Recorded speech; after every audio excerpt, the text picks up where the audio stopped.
I remember starting from a very common assumption. The Holocaust was the topic of my investigation. The Holocaust was an événement extraordinaire, rupture, diversion, in otherwise smooth history of modernity.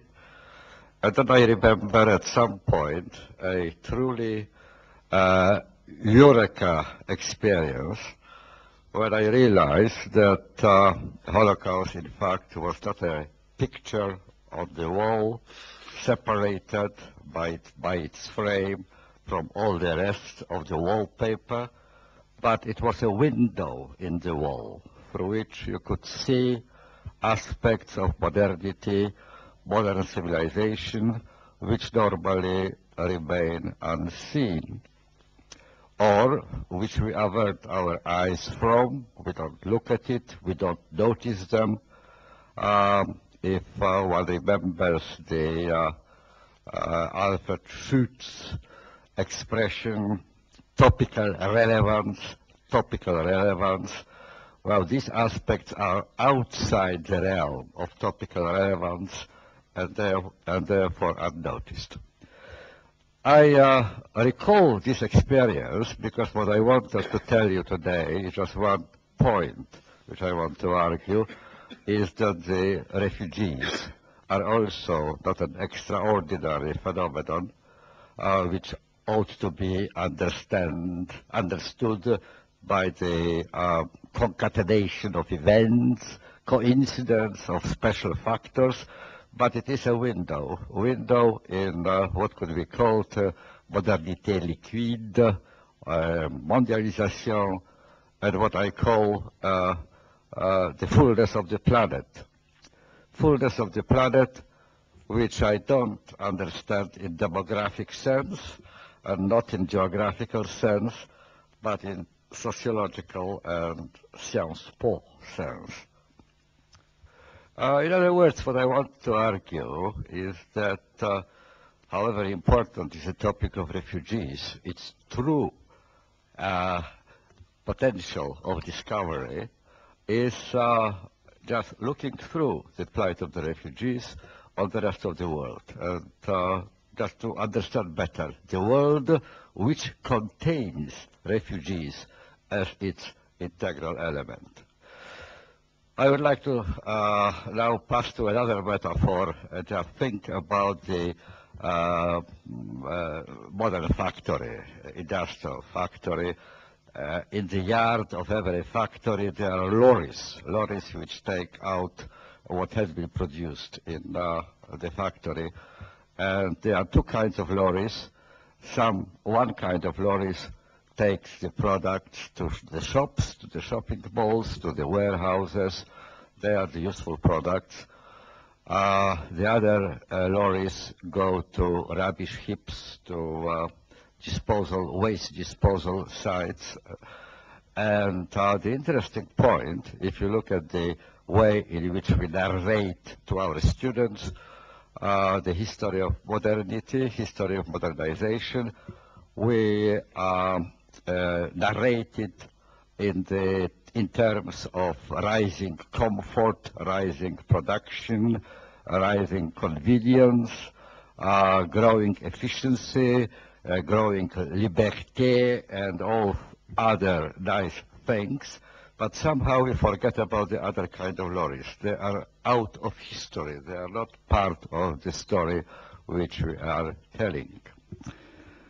Now let's make a mental experiment. Let's try to rewrite history or expand the historical narrative to include the other kind of lorries as well, and just to think about the history of modern progress as to very great extent, the history of the production of waste,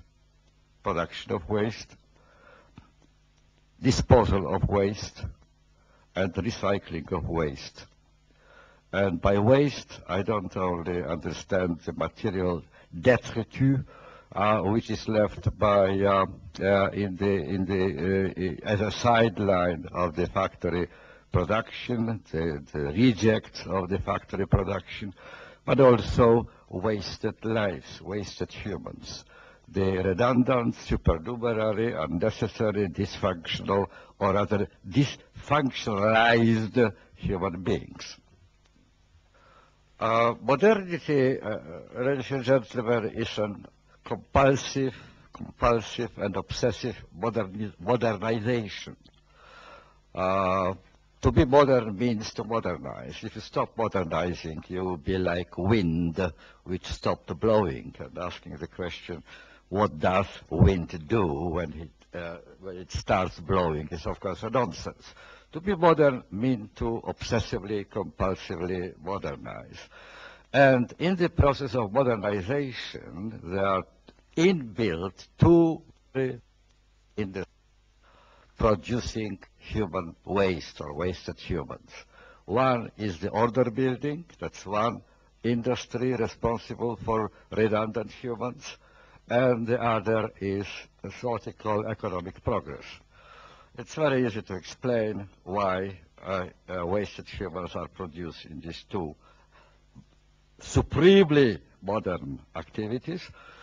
When you build an order, you just want to rearrange what is there, the reality of the day, and in the improved version of reality, there is always no room left for some categories of people, which we call minorities, unassimilable minorities, minorities which do not fit, which find no place in the improved or even ideal world which we want to replace the existing one.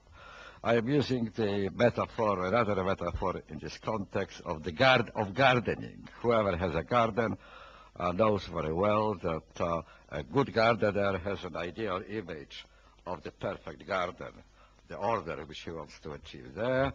And when you have the design, the image of a perfect garden, then immediately some plants become weeds which have to be exterminated because they don't fit the perfect design. They spoil the picture.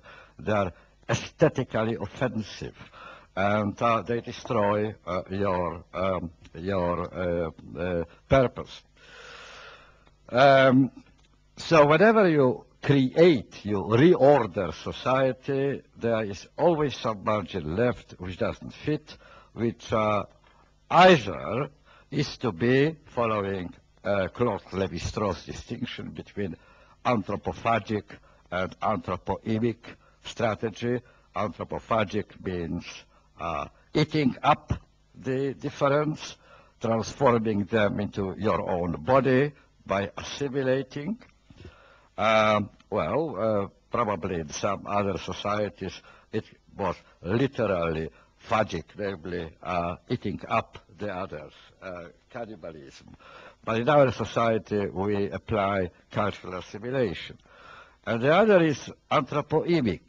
Anthropoemic is the opposite of anthropophagic. Namely, it is vomiting the difference, expulsing the difference, and excluding somehow by transporting elsewhere or by locking them up in, as Auger used to say, non places, away from the rest of healthy society. And the other line of production of wasted humans is economic progress, because each next step in economic progress means doing the same thing as before, only with less labor, with less human effort necessary.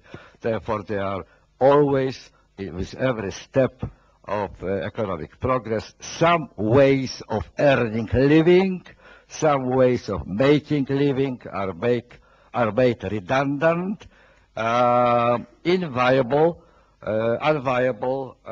they don't stand in competition, they have to be eliminated. In both cases, you produce redundant humans.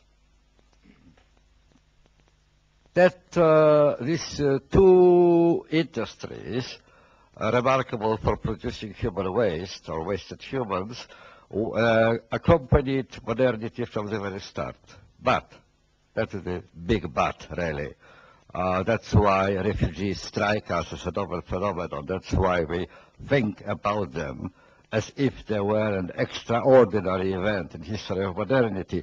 So the but is that for a large part of modern history, for a greater part of modern history, in fact, until quite recently, until half-century ago, the modernized part of the globe was a relatively small one.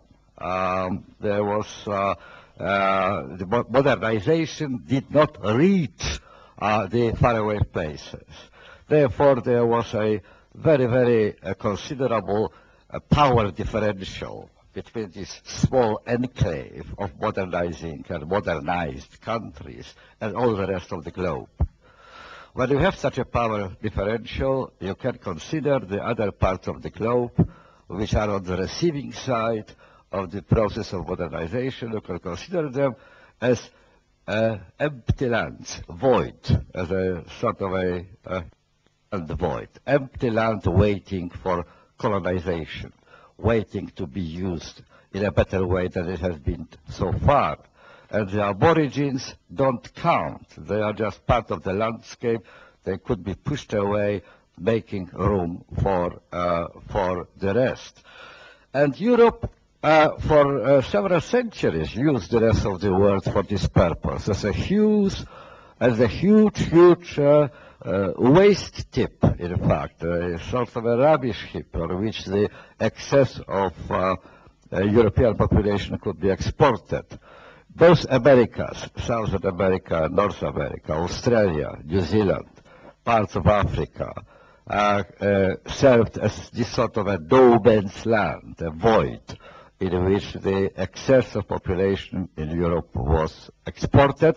On the other hand, people left aside, kicked out from the rest of the society by the process of order building, all sorts of religious minorities, ethnic minorities, persecuted, unwanted, could emigrate to this empty land in order to rebuild their existence there.